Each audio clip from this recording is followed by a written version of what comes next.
Hi, let's consider our cash flow that needs to respect another rule, a basic rule for the accounting. In our case, the checking will be completed by comparing the last year of the cash value. For our case will be 2018, should be equal with the final amount for 2019 minus net cash flow. So here we should arrive after we must arrive after all of these calculations. Here we're not gonna spend some time, so we will put some random figures and we will focus for our principal cash flow. Here in 2019, let's take from our P&L, because we have the EBITDA value, then we can take also the financial costs. And here we have this.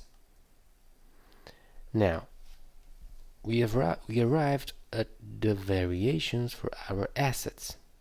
So after we extract those EBITDA and financial costs from the P&L report, we can now build some differences between our balance sheet periods, meaning for each assets we need to make the difference. And in the front of these operations we will have always minus when we talk about assets. So let's apply this. Equal minus open bracket 2019 values from account receivables minus 2018 values from account receivable. Account payable, it's from liabilities, so we will not use the minus sign. It's equal 2019 minus 2018 in terms of accounts payable. Delta for inventory, it's an asset, so equal minus brackets 2019 minus 2018. Good. We still have some assets and liabilities, so these are other. We will apply the same principle. For assets we will use minus. I'm going to other assets minus 2018, and also without minus for liabilities. Good. We have a first value. Let's make them bold, and also for these categories. And now we can start to talk about the investing activities in terms of cash flow impact. We have property and equipment, which are our assets, and we know that we still spend some depreciation and amortization for our company. That's why here we will add the property and equipment, but we will exclude, or we will add with the plus sign, because in the P&L we have with minus the D&A. So equal minus, open the brackets, going to property 2019 plus equipment 2019, close the brackets, minus property plus equity 2018. And then we will add the D&A value. Here we go. The last step for our cash flow, it's to go into the equity to see the variations. And here we should add from the P&L the net profit from 2019.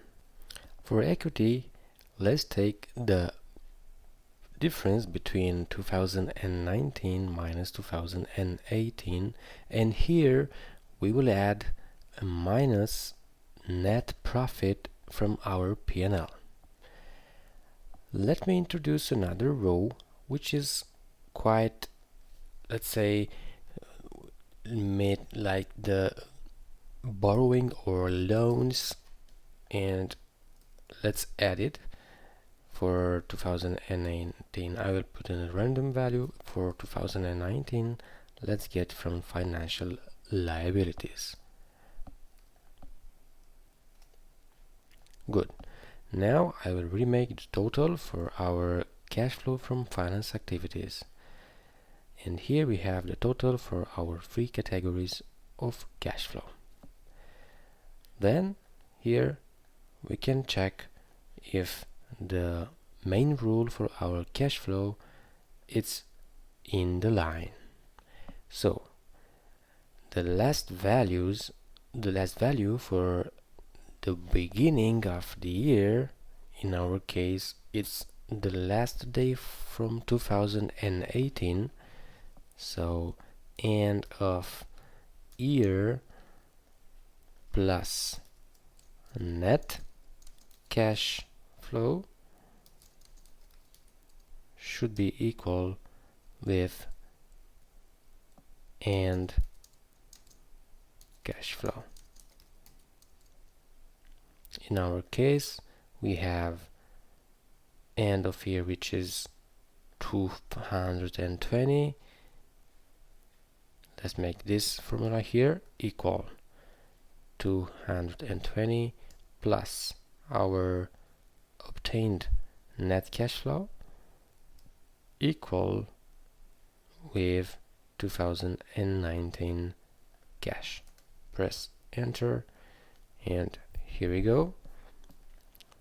It's false, and let's check why. The idea is that this value should be equal, so we have 11 like a difference. Probably we've got some errors here, no matter, because it's not important the figure, it's important the principle that we need to retain and understand that cash flow it's important to use.